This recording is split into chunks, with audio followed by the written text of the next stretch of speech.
Okay, now I want to jump in and I want to share with you a system for what we should actually say. It is a process.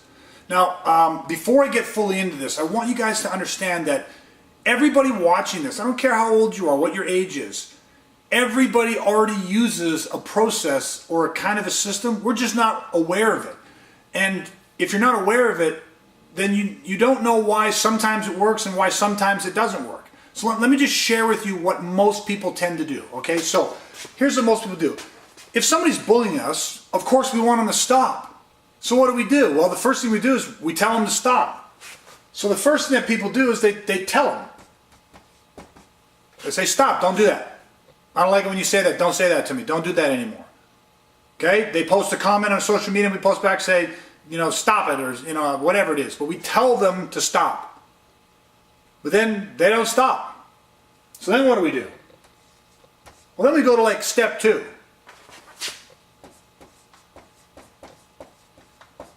And we repeat ourselves. Well, we tell them again. So I told you already once, stop doing this. Stop bullying me. Okay? Or someone bullies us and we go and we tell a teacher. Teacher talks to them, then they come back, they do it again. So we go and we tell the teacher again.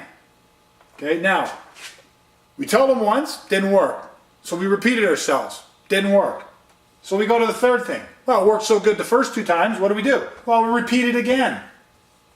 We tell them again to stop, or we go tell the teacher again to stop, or tell them what's happening. So see, we've done the same thing 3 different times. Let me share something with you. Repetition is actually a sign of weakness when it comes to dealing with conflict and bullies. If you just are constantly repeating yourself, saying, stop it, don't do it, or going to tell the teacher, and then going to tell the teacher, and going to tell the teacher, when we are repeating ourselves over and over and over again, it is actually a sign of weakness. Very seldom does that work. That might work against somebody who said something to you one time, was having a bad day, and you know, it's kind of almost accidental. Like they didn't really mean to do that. They're not chronic bulliers. Maybe that works.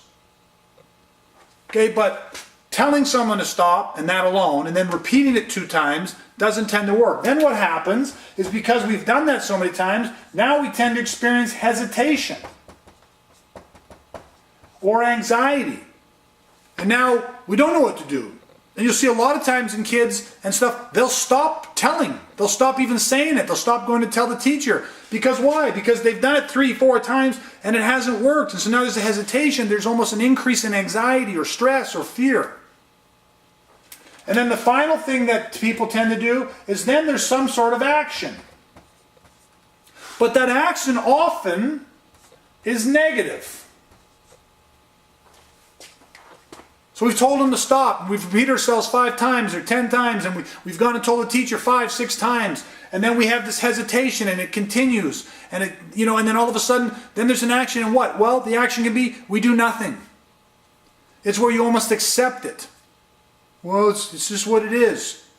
Then you start, like I did, you start looking in the mirror, and you start seeing the things that they're saying about you, and it starts becoming true in your own mind. It's horrible.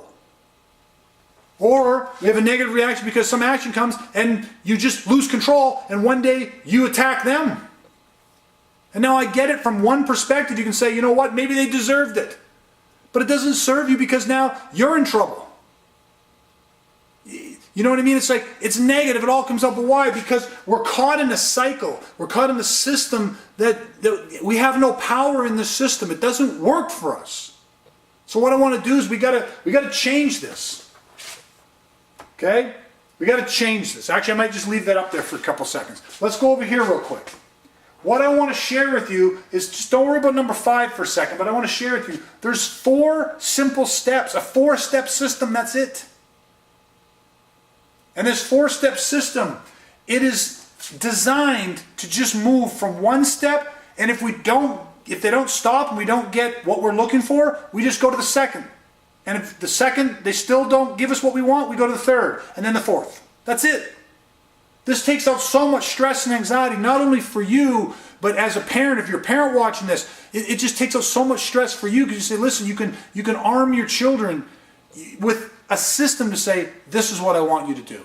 Where we can take control of the only thing that we can actually control, which is ourselves.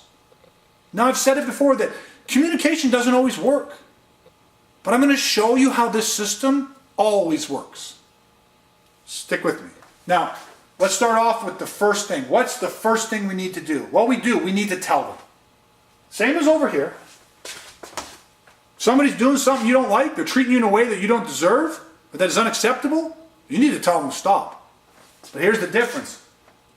In a good communication system, in the protect our request, as this whole process is called, you always do a request with a reason. If you go back to the opening module in this, one of the opening modules in this, I talked about the power of adding in a reason. When you ask somebody to do something, give them a reason. Our minds are wired in such a way that we want a reason as to why we should do something. That includes even when it comes to stopping bullying and the way that we're treated. Now, I said this and it bears repeating. Common sense is not all that common. So when you say, okay, let's have an example of this. Somebody is treating us in a way that we don't like, whether it's on social media or whether it's in person. They're calling us names, they're teasing us, whatever it is. And we say to them, listen, I want you to stop that. That hurts my feelings. Okay? There's a little bit of a reason there. It hurts my feelings, but we got to go a little bigger than that. So somebody who's doing that might walk up and say, excuse me, you know what? I want you to stop talking to that. I want you to stop saying that about me. A, that hurts my feelings, and B, I don't speak to you that way. There's a request with a reason. Okay? Hurts my feelings, and I don't speak to you that way. I'm not treating you that way.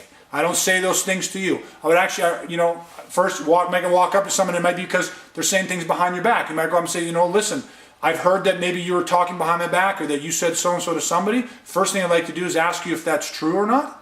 And if it is, I'd like to ask you to please stop that. I don't say things behind your back. I don't treat you that way. And so I don't want you to treat me that way. Anything like that. The request with the reason. Now I know for some people that sounds oversimplistic. And we say, well, why do we have to give this reason? Because the mind is wired in a way that if you just walk up and said, stop it. I don't want you to say that about me. Stop talking to me. Stop bullying me. Stop picking on me. Stop teasing me. It becomes a situation where you create a very interesting dynamic. You create a dynamic that looks like this. There's me, and I walk up to you, and then I tell you to do something. Stop talking like that. Stop saying those things about me. Stop talking behind my back. I want you to stop texting me those things. Stop posting on my social media. Stop following me around. Me telling you what to do. You see how even though what you're saying and what you're asking for might be justified, it might be required, all that stuff, it's me telling you what to do. Me, you, do. You create adversarial ground. You create opposition right away. See, remember, we're wired. Most North Americans, especially, most people, do not like being told what to do.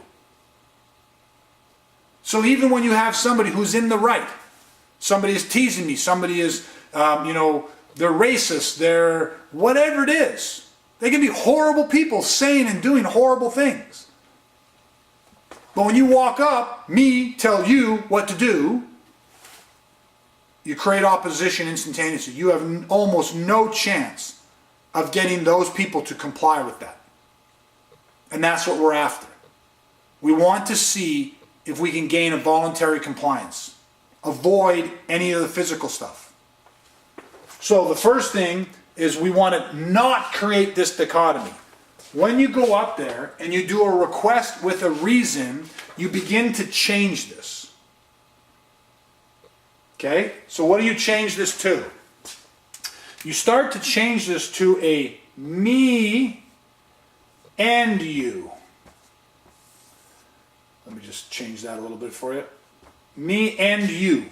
You see, when you give them a reason, I want you to stop saying these things about me because they hurt my feelings, and I don't go around saying those things like about you like that. I don't treat you like that. You see, now what's happening is the reason creates a bit of what we call a neutral ground. And the neutral ground is that, well, I don't treat you quite like this. That's not the way I treat you. I don't believe you should be treated this way, and I would never speak to you that way. So it creates this, there's this me and you situation versus just a cold, hard, there's me telling you what to do. The reason creates a bit of neutral ground for us. And in their mind, now they're not just being told what to do, there's a reason, and their mind goes, okay, so now there's this reason, should I or shouldn't I? They still might say no. They still might not change the behavior at all. The point is now you have satisfied some things that are going on in their mind that gives them an opportunity to not lose face. It builds neutral ground. It's not confrontational. So it gives them the highest likelihood and opportunity to comply with what you're asking and just have it all end right there. Okay, so we do not want to create this me telling you what to do.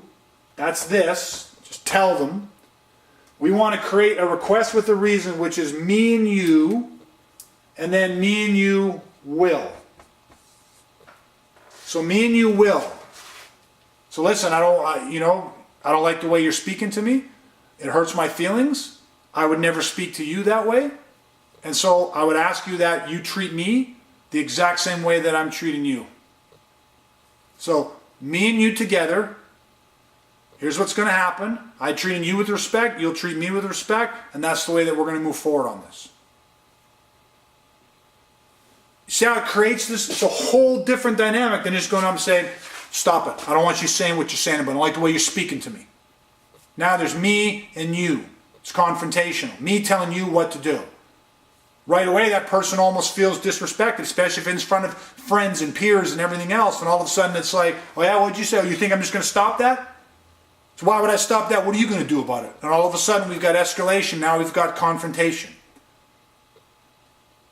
Okay? So hopefully everybody's seeing what we want to try to create. Okay, now, like I said, you can give them a request with a reason. And they might still say, no, why? Why would I do that? I don't care if you say that about me. You wouldn't say that about me. You better not say that about me, but I'll treat you however I want to treat you. That's a no. So right off the bat, they're not going to comply with it, or they continue sending the text or do whatever it is. They continue their behavior. They continue to bully. They continue to torment. We do not repeat ourselves. We have already asked them once to stop, and we have given them the reasons why they should stop. We have begun to build neutral ground. Okay? So the second that they continue the behavior, we simply move to the second stage of this. And that is called the this or that future. Now how you do this is very simple. If you can, won't always be possible with this, but 99% of the time, this is what you need to do. In the second stage of this, you create a this or that future. You paint a future of where this might go. But you always start with the positive.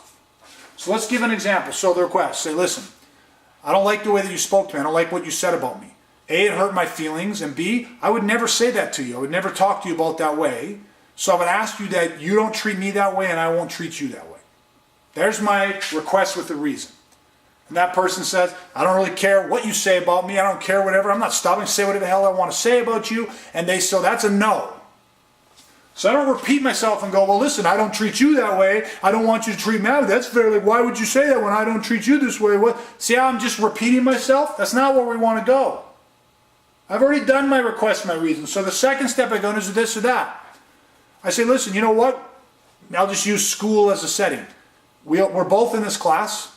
We're in the same classes together. We're both going to the same school. We both play on the same sports team. We both are going to, be around each other over the next year to whatever it is. So I start off with this and say, you know what? I don't have a problem with that. I actually enjoy you. I don't know you that well. I'd love the opportunity to get to know you more. Say, I don't know you that well, but I know you're friends with one of my friends. I don't know you that well, but you play in the same hockey league that I play in. Whatever it is. Say, I don't know you that well, but we hanging out at the same skate park. I don't know you that well, but you see what I'm doing in the first part of this is I'm building some rapport, something positive. So I'm saying, listen, I don't know you that well, but we go to the same school, and it's like, we're in a lot of the same classes, and, we have some of the same friends, and I think that's an awesome thing. Say, I don't know you that well, but you know what? I actually always thought you were kind of a cool person, and that maybe I'd like to get to know you better. We've just never had that opportunity. whatever it is, as I create the this or that future, I'm trying to paint two images. I'm trying to paint a future that is positive, and then of course I'm going to have to paint a future that is not so positive. So in the beginning, it's like, I don't know you that well, but we're in the same school, or we're playing on the same sports team, and say, listen, I always, I think it would be great to actually, I think you're a cool person, or I would like to get, I've always wanted an opportunity to get to know you better. I think that would be great. However, if you're going to continue to say things about me that aren't true, if you're going to continue to tease me like this, or you're going to continue to bully me like this, then unfortunately I'm going to have to, and that is where we put in a future action, right? See down here, number 4 is action. This is where we are going to first put in a potential action or repercussion or negative to them. So we say, listen, I know we are in the same class, we play in the same team together, and so, I know we don't know each other well, we have some mutual friends together, and I think it would be awesome to get to know you actually better. I think we actually probably get along pretty well. I think we're very similar, whatever it is. There's a positive to that, but however, if you're going to continue to treat me like this, or you're going to continue to say things behind my back, or you're going to continue to send me these text messages or this and that, then I will have to, what's the action? If it's in school, say, well, then I'd have to tell the principal, I'd have to tell the teacher, I'm going to have to, I'm going to have to tell my parents, and my parents are going to have to talk to your parents. Whatever the case is, it might be I have to tell the coach. I'd have to, there is always some form of action that you would then take. And that is where you lay it out for them, is in the this or that future. Because right off the bat, this does two things. One, it tells them that we're going to take action, that we're not just going to accept this. It's our ruthlessness, where we will not tolerate this. So we're going to take an action. It allows them at this moment to recognize that there's two choices in front of them. Listen, I actually think that, we never got to know each other. Maybe we got off the wrong foot, or say, I don't even really know you, but I'd like an opportunity to get to know you. We have mutual friends, and I know, so-and-so really likes you. I think that's great. However, if you're going to continue to say things behind my back, if you're going to continue to tease me about, my haircut or the clothes that I'm wearing, or if you're going to continue to, bother me or criticize the language I speak, whatever it is, then I'm going to have to go and tell this teacher. I'm going to have to do this. I'm going to have to, whatever the action is, you put that in at that moment. Now they know what is the potential, action that could happen, but also you know. Now you know that if they don't stop, you know exactly what you're going to do. There's no guesswork. We are stressed when we don't know what to do. That's what causes us fear and anxiety. When we don't know what to do, we don't know how to handle it, we don't know what to say. You follow a system. The first is the request with the reason. The second is the this or that. Find something positive, something neutral. Anything. So we go to the same school. We're in the same school. We're going to be here for the next 4 years. So it means we have some mutual friends. We have the same people. We have things in common. So I'd like an opportunity to get to know you. However, if you're going to continue to say these things about me that aren't true, if you're going to continue to tease me like this, you're going to continue to, put negative comments all over my Facebook, or you're going to continue to do all this stuff, then I'm going to have to report you. Then I'm going to have to report you to Facebook. Then I'm going to have to talk to the teacher. Then I'm going to have to go to the principal. Then I'm going to have to go. Then I'm going to have to get the authorities involved. Then I'm going to have to call your parents, or we're going to have to talk to my parents. Whatever it is, from calling the police to blocking them off social media to whatever it is, you paint the this or that. Now at that point, they have the second opportunity to comply, to stop, to change the behavior, because they're seeing in you something. When you have a system and you go from this and you're not repeating yourself, repetition is a sign of weakness. When you're not repeating yourself, they've asked you to stop and I've given you the reasons why. They said no, you move to the next one. Well, listen, here's the positive and here's the negative that's going to happen. There's a sense of power in that. There's a sense of certainty in that. That alone is a massive deterrent for those that bully, for those that want to torment, because they're not getting the reactions they want. They're not able to suck you in to the personal responses. They don't see the pain and the suffering because you're armored up, because you have a system, because it's coming from a place of the protector, who is ready, real, resilient, relentless, and ruthless. It changes it. They sense this. They know this. And what happens now if they still say, I don't care about this, what are you going to go tell? What are you going to do? I don't want to be, first off, I don't want to be friends with you. Don't put me in that group. I don't care who you know and who we're friends with. And the second thing is, I don't care. I don't care if you, what are you going to do? Tell the principal you're going to block me from your Facebook? You think I care about that stuff? Okay, that's a no for a request with reason. That's a no when we went to this or that future. So we don't repeat ourselves. We don't beg and plead with them. We don't threaten them with that. We go to step 3, and step 3 is we just confirm everything. How do we do that? We say this, write this down. We say, you know what? Is there anything that I could say or do that would get you to stop this activity? I would say that get you to stop texting me, that would get you to stop harassing me, that would get you to stop talking about me behind my back. Whatever it is, put it in there. Hey, is there anything that I could say or do that would get you to stop harassing me, that would get you to stop talking behind my back? There's got to be something. So you say, hey, is there anything, sir, ma'am, whatever it is there anything that I can say or do that would get you to stop harassing me every single day? There's got to be something. I like to think that there is.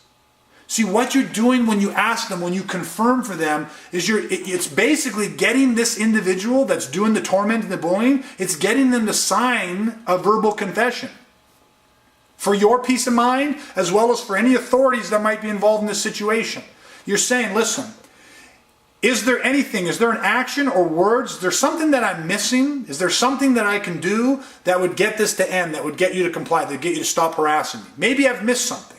You're going as far as building this neutral ground. You're going as far as to say, listen, maybe there's something that I don't know.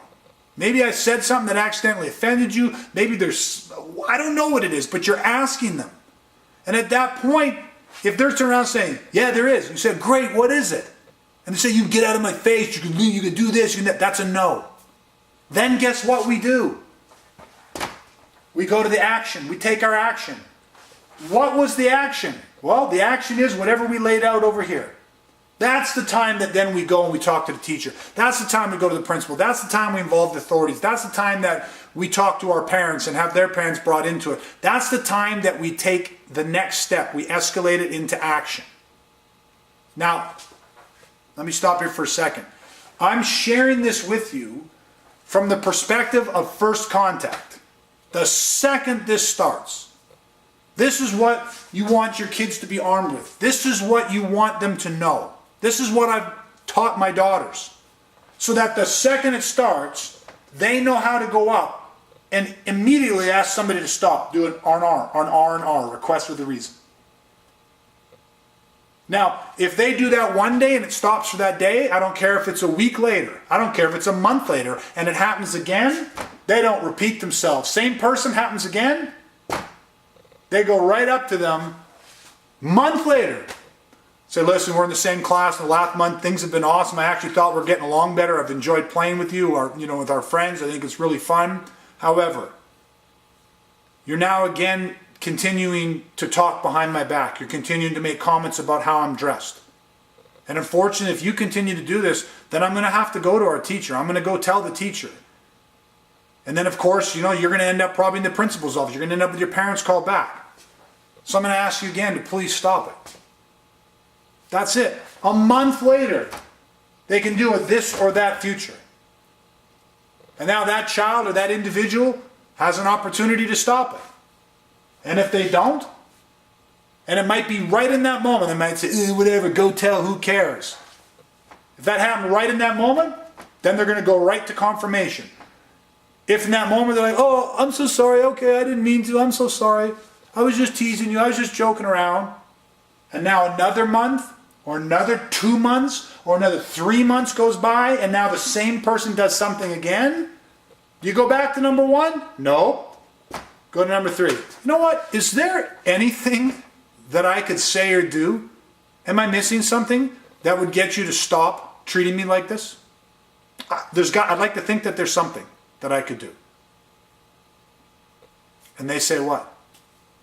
Maybe they actually tell you something. They say, well, yeah, but you do this, and every time you this, and I'm this. And say, oh, I didn't know that I was doing that. I didn't mean it this way. I'm glad that you told me. Now we can talk about this. Or they say nothing. They say no.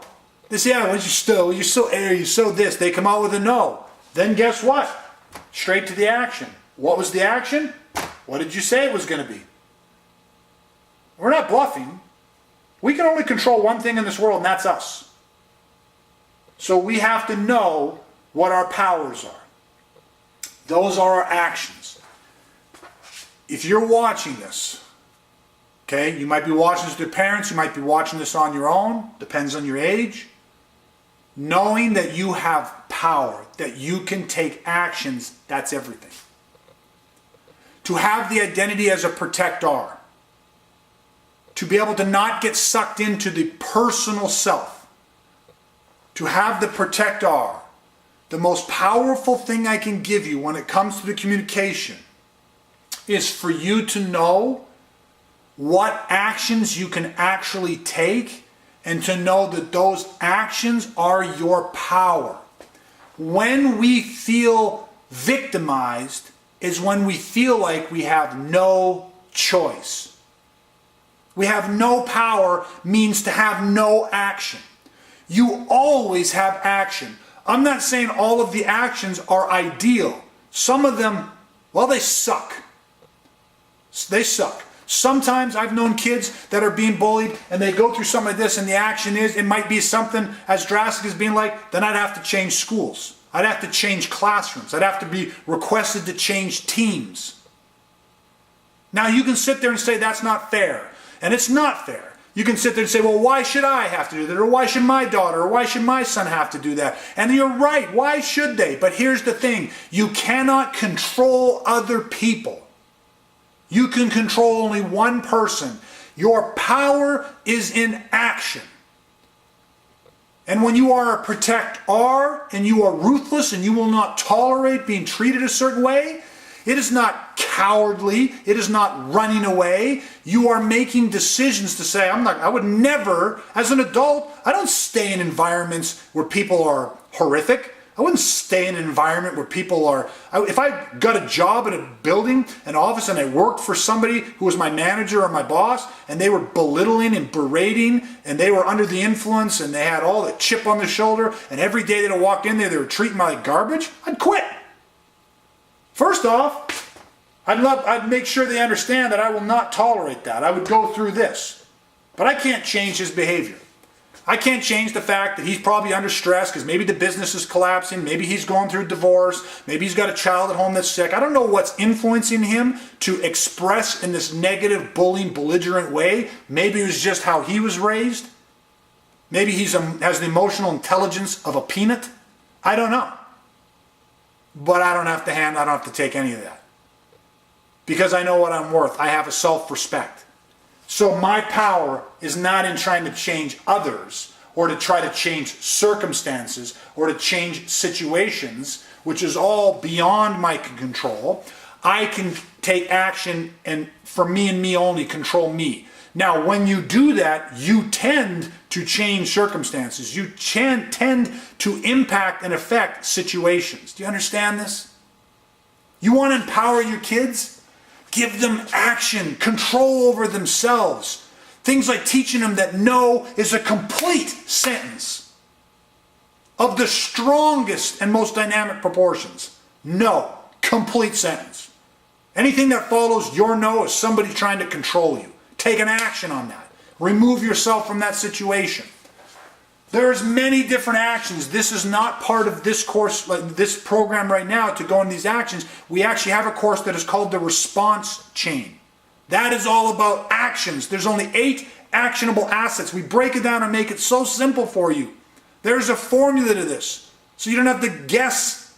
So you know, these are my actions. These are the things that I control. That's all I can control, and that's what we go off of. But this is the power. Put it in a system. Do a request with a reason. I don't care if this all can happen in 10 seconds. You can give them a request with a reason and they say no. You can give them a this or that future, something positive first and the negative consequence second, and they can still be like, I don't care what you say or what you do. Hey, listen, is there something I can say or do that would make this okay with you, with us, between us? I'd like to think that there is. Confirm it. Say, yeah, there is. What's that? Get the hell out of my face. And you this and that. And you turn around and say, all right, now I'm going to have to do this. And then you take the action. Maybe that's call the police. Maybe that's tell a teacher. Maybe that's just remove yourself or switch jobs or begin the process of switching jobs. Whatever it is, take an action. You work at a job that you don't like, you're starting out somewhere, or you're going to school and you have a professor or a teacher or something you don't like, or you're in a class with a teacher that isn't the best for you, or on a team with a coach. You don't have to quit and walk out that day if that doesn't best serve you. But the second you start looking for a different team to transfer to, the second that you start taking an action to, or going back to school or whatever it is, depends where you're at in your life cycle, but to change, the second you start moving towards that change, you will feel completely different. Because you're progressing in a way that you are controlling. You are completely in control. This is the power of the PvsPR Request. But I'm going to end it this way on this. I hope this makes sense for you. Understand the system. Do not repeat yourself. Do not fall victim to this. Okay? Actions. Knowing that you have choice. You always have a choice. The choices aren't always easy. They're not always fun. It's not always a smooth road, but you can only control you. That is your power in this. Come from the PvsPR. Don't get sucked in to the personal self, because it will not serve you. You will react in a negative way that will have negative consequences. Come from the PvsPR. Follow the system. Take actions. Continue to take actions. If you've tried this, you say, I've done that, we've went and we told this person and told that person, there's always another action. Change the school. Homeschool. Get off the social media for a while. Change your name. Change your phone number. People say, oh, you're going to the extremes. Take actions. People are waiting. They're waiting for Superman to show up. They're waiting for other people to fix this. They're waiting for the school system or the school board, or for a boss to change, or for the human rights to step in. And they're always waiting for some outside superhero or some outside source to come in and solve this. And what they're not doing is the thing that they can always do, and the only thing they can control, which is themselves and taking actions. We got to be real. We got to see this for what this is. I really, truly hope this helps you. Now, the fifth and final piece to this is document everything. Everything that is said to you, the day it is said to you, the time it was said to you, who else was around you.